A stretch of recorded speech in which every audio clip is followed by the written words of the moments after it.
Estamos. Bien, estamos con la profe de historia, Lucía Lozano, hace mucho que no la veíamos, que no la escuchábamos. ¿Cómo estás, Lu? Muy buenas tardes. Hola, buenas tardes, ¿cómo están? ¿Cómo estás, Gustavo? Tanto tiempo, ¿cómo andan todos por ahí? Nosotros muy bien, por suerte, acá empezando la parte fuerte del año, creo que todos por igual, ¿no? Así es, marzo arranca con todo, nos lleva un poco puestos a veces. Sí, a veces lo lleva puesto, tenés toda la razón.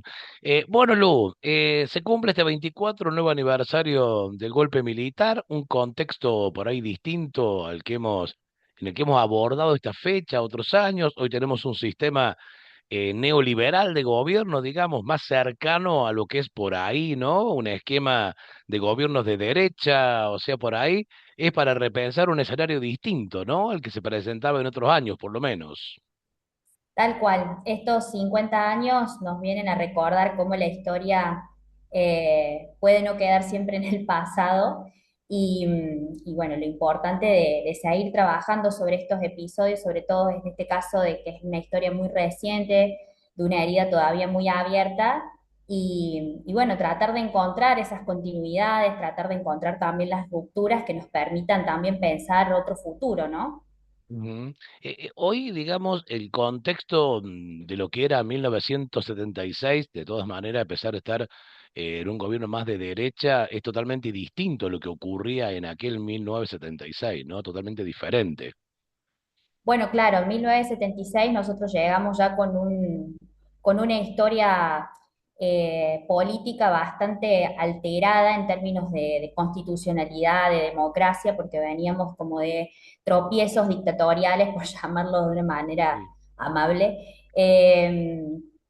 bastante seguidos, ¿no? Por lo tanto, también la población estaba lamentablemente acostumbrada a tener este tipo de situaciones en donde gobiernos constitucionales y democráticos terminaban sus mandatos antes de tiempo, producto de golpes de estados militares. Entonces eso no era una novedad. La novedad se da en otros aspectos, ¿no? Es un gobierno militar con un plan orquestado a nivel internacional, ¿no? Que es esto del Plan Cóndor, que muchas veces se habla, ¿no? Digamos, está comprobado históricamente esta articulación entre distintas dictaduras del Cono Sur con el gobierno de los Estados Unidos, con un poco el objetivo de marcar este territorio o asegurar este territorio como zona de influencia estadounidense en el marco de la Guerra Fría y un ataque sistemático hacia aquellos sectores de la población vinculados de alguna manera a las ideas de izquierda, ¿no? Dentro de ese grupo entraban militantes políticos, sindicalistas, obreros, estudiantes de secundario, estudiantes de las universidades, personas vinculadas a organizaciones guerrilleras o no.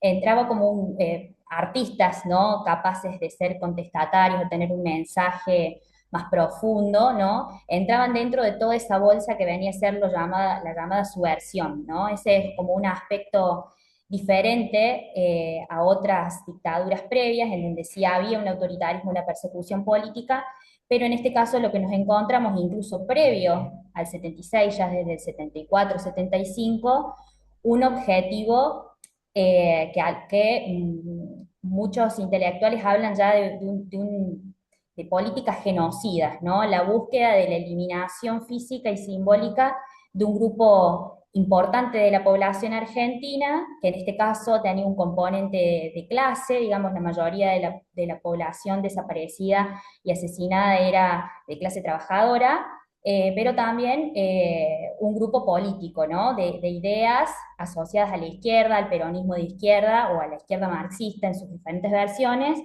eh, que atentaban un poco contra las ideas sostenidas por la dictadura, por los gobiernos, por el gobierno de Estados Unidos y por otros gobiernos dictatoriales de la época, pero que también va acompañado, y un poco ligo esto, lo que decías al principio, sobre relacionarlo también en términos económicos, y que esto también es una novedad para esta dictadura, que es un modelo económico que viene a romper décadas y décadas de un desarrollo industrial en Argentina, eh, con la articulación de distintos sectores sociales que debía romperse, digamos. Lo pautado era una desindustrialización, una reprimarización de la economía, es decir, volver a basar la economía argentina en la producción agropecuaria para la exportación, y eso también requería de un cambio en la estructura socioproductiva o socioeconómica de la Argentina que tenía que implementarse de alguna manera, ¿no? Y esa implementación iba a ser mucho más sencilla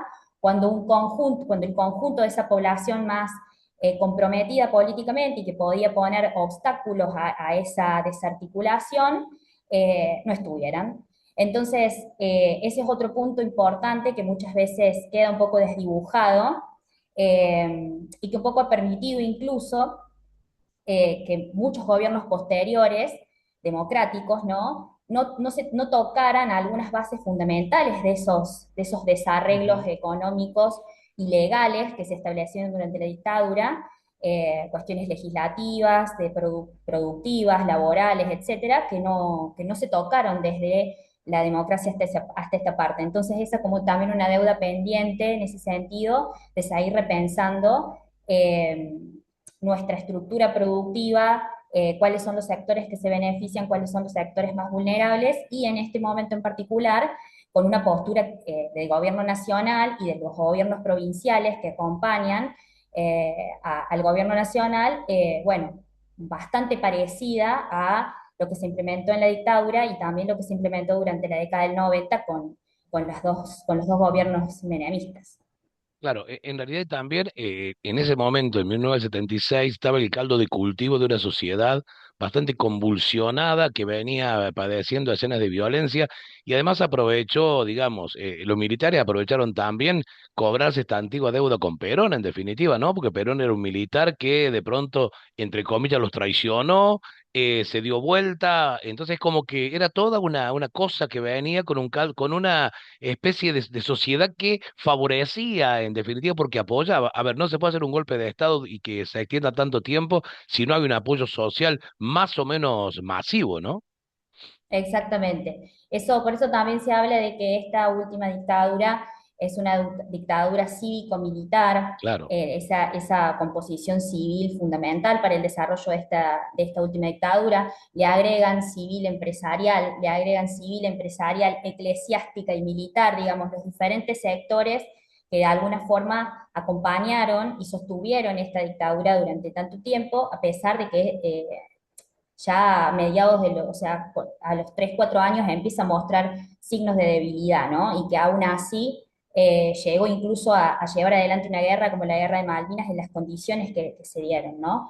Y con lo que vos me decías respecto a la cuestión del desarrollo o de la profundización de la violencia política, también tiene que ver con una respuesta de la sociedad civil a ese acostumbramiento a dictaduras cada vez más autoritarias, ¿no? La dictadura de Onganía, que fue la anterior a la dictadura de que comienza Videla en el 76, también fue una dictadura muy, muy autoritaria, represiva, que para hacer como para poder hacer un hilo conductor, tenemos que pensar que se da en ese contexto, se da el Cordobazo, ¿no? Ujú. Procesos de rebeliones populares eh, bueno, que van generando como ese caldo de cultivo para que un conjunto de la población vinculada a la política empiece a comprender que la forma que parece ser o que podría ser una forma de sacarse a las dictaduras militares de encima sea por medio de la lucha armada, ¿no? Claro. Entonces, esa cuestión de la convivencia entre gobiernos militares y la alternancia con gobiernos civiles va haciendo como ese caldo de cultivo para que un sector de la población entienda o desarrolle toda una línea política en torno a la lucha armada como forma de quitarse de encima las dictaduras militares. En el contexto Sí, también internacional, en donde eso estaba ocurriendo en muchos países del mundo. Es claro. decir, en ese momento también se estaban desarrollando las luchas por la independencia en África y en Asia, que se dieron por medio de la vía armada. En Europa incluso nosotros tenemos que pensar procesos de lucha armada importantes durante la década del 20. Es decir, que la Revolución Cubana, la Revolución Nicaragüense, es decir, todo un proceso de rebelión política y lucha armada que tienen como contraparte a dictaduras militares orquestadas a nivel internacional, es decir, el enemigo, digamos, Ujú. es un Estado totalmente militarizado y articulado con otros poderes internacionales. Lo curioso también que a tantos años ya de aquel golpe de Estado, todavía la sociedad está dividida, ¿no? Todavía hay Ujú, gente que sigue diciendo, ojalá volvieran los militares, ¿no? ujú, Parece mentira que con todos los años, con todo lo que se supo, lo que se conoció, porque va más allá inclusive de la violencia, que ya de por sí habla sola, de un terrorismo de Estado, va también por una crisis económica profunda, una venta del país ujú. prácticamente. Todavía hoy la sociedad está dividida en cuanto a eso. Habla mucho por ahí del gen argentino, ¿no? ¿Cómo somos los argentinos, no? Sí, eso es muy interesante y requiere en cada contexto un análisis más profundo que podemos dar nosotros dos acá, Claro, ¿no? obvio. Pero claramente nos habla de esta historia presente, ¿no? De esta historia reciente, en donde Ujú. lo que nosotros hablamos toca intereses, o este tipo de discusiones toca intereses de personas que están vivas, eh, y que tienen incluso procesos judiciales en curso, espacios que todavía existen y que guardan en esos lugares y en esas paredes esa historia que ocurrieron ahí, familias, que por ejemplo ahora en Córdoba estamos muy movilizados, ¿no? Así por, es. el, por el reconocimiento de estos 12 restos óseos de personas desaparecidas y asesinadas en el ex centro clandestino de La Perla, y cómo familias están encontrándose con, por fin, alguna respuesta sobre esos familiares que de un día para el otro desaparecieron y que tenían algunas vagas expectativas de encontrarlo y bueno, ese ya, me imagino lo que habrá sido ese llamado por teléfono. Claro. Tiene que ver también, yo pienso en la cercanía o la lejanía a haber vivido alguna situación de terror Ujú. en ese periodo.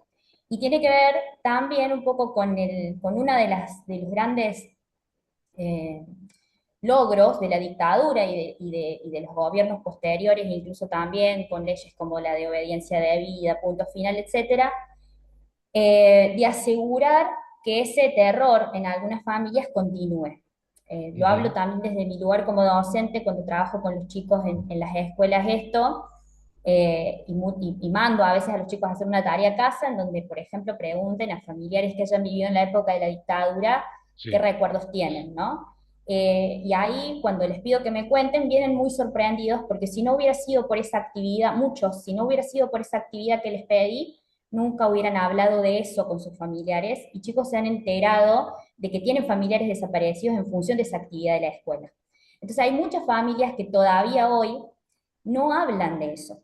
Ujú. Y eso es un poco lo que tiene que ver con el concepto de memoria que siempre está atado a la efeméride del 24 de marzo. Es tener memorias, animarnos a hablar. Lo que pasa es que muchas familias, muchas personas que vivieron esas situaciones con tal vinculación al trauma, que el miedo, por más que hayan pasado 50 años, sigue estando. Entonces, esto de hablar y de hablar con la gente que ha vivido en esa época puede hacernos recordar eh, lo, el peso que tiene la frase que vuelvan los militares, ¿no? Porque a Ujú. veces esa frase está hecha, yo las veces que lo he escuchado, claramente no lo dicen con todo ese peso. Claro. No lo Sí. están diciendo desde ese lugar. Están pidiendo más seguridad, están pidiendo, muchas veces está vinculada con la inseguridad, con los Con la robos, corrupción etcétera, con inclusive, la ¿no? corrupción. Claro. Sí. Y bueno, entonces ahí está atado a esa falta del peso profundo de que a la dictadura le pasó por encima a todos. Y ese es Ujú. un elemento interesante. La dictadura, la última dictadura militar, por eso también se habla de, algunos análisis hablan de que fue un genocidio, esto que yo te decía antes, ¿no? El objetivo no fue un grupo particular de personas y a ese grupo particular de personas les pasó tales cosas. El objetivo fue la sociedad toda, es Toda, que claro. toda la Ujú. sociedad se reorganizara, tuviera miedo, se acomodara a este nuevo estado de cosas, ¿no? Entonces, si a todos nos pasó la dictadura, volver a hablar de cómo lo vivimos quizás nos lleve a pensar la profundidad de ese tipo de dichos y lo que trae aparejado. Ujú. Eh, bueno, no me acuerdo una de las cosas que dijiste al último, ya me olvidé que quería retomar, pero ya me voy a acordar. Está bien, hablaba de esto, ¿no? Y también el hecho de que me preocupa un poco hoy cómo estamos como a ver, viviendo un sistema donde conocemos poco, la sociedad está muy poco comprometida y es como que buscamos de nuevo héroes o personas salvadoras, digamos, y a fuerza de eso buscamos cualquier cosa, pero seguimos sin comprometernos. Es una prueba de lo que tenemos. Hoy el discurso de odio está presente de nuevo permanentemente. Se atacan cosas que de pronto la educación, se vacía la educación Ujú, y es como que la sociedad sigue mirando para otro lado y en nombre de que no haya más políticos se permite cualquier cosa. Me parece que es ujú, peligroso, digamos, lejos de una dictadura militar, pero peligroso también lo que está pasando en este contexto que vivimos hoy políticamente hablando. ujú. Sí, es cierto este cambio en términos de compromisos, ¿no? Lo difícil que es para las personas comprometerse hoy en diferentes aspectos de la vida, pero en términos políticos más todavía. Otro de los logros, digamos, de la dictadura y del neoliberalismo de los 90 es esta desvinculación de la mayoría de la población con la cuestión política, Ujú. el no te metas, el no es lo mío, el no es mi tema, bueno, algo habrá hecho para que te haya pasado tal cosa, todos los discursos en torno a la corrupción, ¿no? Los discursos en torno a la corrupción y asociar directamente a toda persona que se vincule a la política con la posibilidad de la corrupción, eso también va haciendo que se desgaste ese vínculo entre la población civil y sus representantes, pero también se tiña inmediatamente de un halo de corrupción a cualquier persona que esté interesado en vincularse políticamente. Eso tiene, digamos, un objetivo en términos políticos también, ¿no? Esa desmovilización de la población, ese desinterés, también permite o deja más espacio para que nuestros representantes tomen decisiones sin consultar y Sean bueno, y avaladas por el pueblo, totalmente además. Claro, sin ser avaladas por el claro, pueblo, y también una desinformación profunda en todos los medios que hoy nos informan, colaboran más muchas veces con la desinformación que así con es. una lectura atenta. Ya no tiene, en un momento como que discutíamos, bueno, los medios, los distintos canales de televisión y cómo informan de diferentes puntos de vista. Bueno, hoy tenemos que pensar que hay nuevas generaciones que no miran la televisión. Ujú. Entonces, ¿cómo les llega esa información, no? Y también aparecen estos personajes que buscan explicar las cosas muy sencillamente, como blanco o negro, no hay Exacto. grises, no hay profundidad en el análisis. Todo eso colabora con un sistema político que está en crisis, ¿no? Desde hace ya bastante tiempo. Y que permite este tipo de la aparición de personajes que parecen del decorado, pero que Ujú. rápidamente pueden, en cuestión de meses, lograr cargos políticos importantes, como es el caso de nuestro presidente, pero como le está pasando a un montón de otros países en el mundo, digamos, como esa cuestión también de entender que lo que nos pasa a nosotros está siendo reflejado en otros países, nos permite entender algunas tendencias más globales eh, que nos sirvan para entender un fenómeno un poco más complejo y lo difícil que es, ¿no? Tratar de construir otro tipo de cosa en el marco de semejantes estructuras de poder a nivel internacional, otra vez lo digo, más bueno, en el presente, ¿no? Que estamos cursando una guerra en donde Argentina parece estar a punto Sí, no sé de qué, no sabemos bien de qué, eso sí. también es parte de la desinformación, qué implica las decisiones que se van tomando, si son todo solo palabreríos, si hay cuestiones concretas, bueno, todo eso es parte de este mundo en el que estamos viviendo, bueno, que es bastante distinto al del 76, pero que en otros aspectos hay continuidades como estas que venimos mencionando. Bueno, ahora como para ir terminando, Lu, parecería que, ya como decías vos recién, como que el contexto de un golpe militar parecería desterrado en la Argentina, por lo menos un golpe de ese tipo. Creo que hoy los riesgos son los que recién enumeramos, son otros riesgos, ¿no? Los que tenemos. Ujú. Sí, Parecería eso por lo son menos. otros riesgos, digamos, hay otras maneras también de hacer que un gobierno constitucional termine antes su mandato. Lo hemos visto en otros países vecinos, Ujú. en donde por decisiones del Congreso, por cuestiones bueno, de armados judiciales incluso se abalanza sobre el final de un mandato en términos constitucionales, ¿no? Ese por un lado. Y por otro, sí, están estas otras cosas. El hecho de pensar que todo lo terrible puede venir solamente en el marco de un gobierno dictatorial, no es correcto, digamos, es mucho más profunda el análisis, ¿no? Tiene que ver también con la participación política. La participación política puede ser importante en un gobierno democrático o puede ser casi nula en un gobierno democrático y ser un gobierno democrático igual. Entonces, bueno, estar atentos a eso, ver qué otras estrategias hay para participar. Veía los otros días con esto de la ley de glaciares y la audiencia masiva de más de 50.000 personas. Bueno, esas son formas nuevas que tenemos hoy de participar y de hacer notar o hacer escuchar las opiniones que tenemos, pero también tiene que ver un poco, me parece a mí, con volver a ese encuentro, con volver a charlar, a debatir de manera presencial, o si no es presencial, pero con un largo rato, digamos, de volver a hablar y volver a generar algunos consensos que parecía que teníamos definidos, que parecía que estábamos tranquilos con ese conjunto de consensos, pero que no es tan así, ¿no? Y que esos consensos los tenemos que seguir sosteniendo para que puedan seguir existiendo. Yo creo que es una de las cosas que nos trae o que nos permite estos 50 años del último golpe de Estado para pensar, ¿no? Esa historia que está ahí, pero está ahí para que vayamos a para que volvamos a leerla, para que la traigamos Ujú. para acá, para poder charlarla. Y bueno, y poder reconocer todavía que estamos a tiempo de qué, ¿no? Estamos a Claro. tiempo de qué, de cuántas otras cosas, ¿no? Ujú. Eh, Pensar que si es Argentina, esos argentinos que vivieron en esa época pudieron salir de esa situación y arreglar muchas cosas a partir de eso, bueno, quizás tenemos, por supuesto que tenemos todavía esas herramientas para seguir usándolas, quizás reconstruirlas y volver a repensar qué futuro nos espera, ¿no? Lucía, si tuvieras que recomendar algún libro, algún sitio para gente que quiera profundizar, ¿qué recomiendas?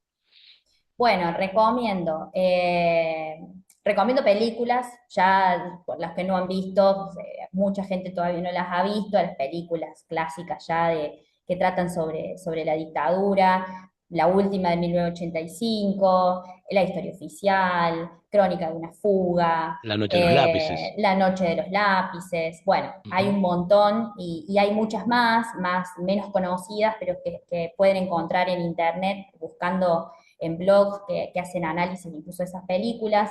Seguir por redes sociales a los sitios de memoria de La Perla, al sitio de memoria de Campo La Ribera, de la Ex-T2, de la ESMA en Villa María, de la ESMA en Buenos Aires, tienen campañas muy importantes, sobre todo en esta época, en este mes de marzo. Bueno, hay muchos espacios donde informarse y donde leer sobre esto de manera interactiva incluso, ¿no? Correcto. Con Ujú. nuevas tecnologías. Perfecto. Lu, te vamos a tener este año en Hernando haciendo cursos, vas a estar por acá. Este año voy a estar en Hernando vía virtual, así como ahora, Bien, sí, con mi está bien. taller de historia, que ya este año cumple 10 años, hace 10 10 años, años que ya. es 10 años que tenemos Buenísimo, el qué lindo. taller, así que invitados, invitadas, a los que les interese, arrancamos ahora después de la Semana Santa, en abril, así que bueno, cualquier cosa, estamos ahí informando sobre los turnos, hay 2 turnos Perfecto. para hacer el taller, bueno, toda la información que necesiten en mi Instagram pueden encontrar, que se llama Historia en Plural. Pueden encontrar ahí información sobre los talleres. Correcto. Lu, ha sido muy amable, te mando un beso, gracias como siempre, ¿eh? Gracias, Gustavo. Hasta luego. Hasta luego. Chau, chau.